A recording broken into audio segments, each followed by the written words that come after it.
karbonat anioni, T-sulfat va fosfat anionlari bor. Bularning xaritasiga demak sifat reaksiyalarini ko'rib chiqayotganmiz. Buni bizda eritmalar tayyor. Bariy xlorid umumiy reagent bo'lgani uchun har biriga bariy xlorid ta'sirini ko'rib chiqamiz. Hop, misk sulfatga demak misk sulfatga bariy xlorid eritmasining ta'sirini ko'ramiz. Hop, jarayon buni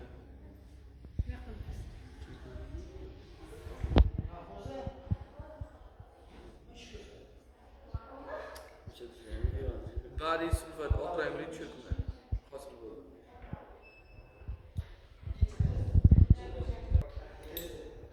Ikkinchi eritmamiz natriy sulfit eritmasi. Bunga ham bariy xlorid, ya'ni bariy sulfit cho'kmasi.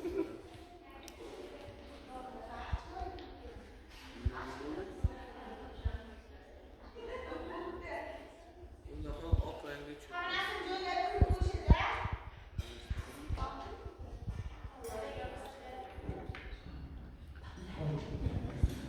Üçüncü eritmamiz natriy karbonat. Mana tip-tiniq natriy karbonat eritmasi. Bundan bariy karbonat cho'kmasini ko'ramiz.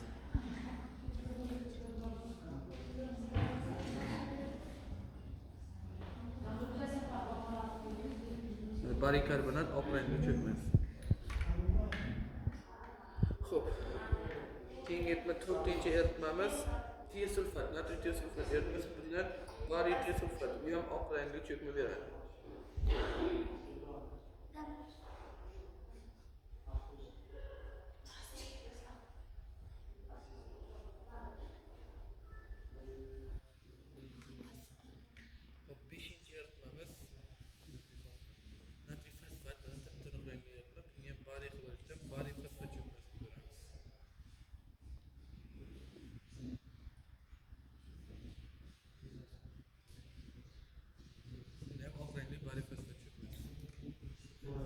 Hop, keyingi eritmamiz natriy silikat eritmasi.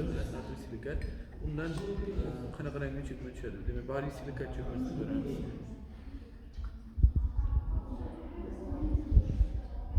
Eritmamiz loyihalandi. Mana shu loyiha bariy silikat hisoblanadi.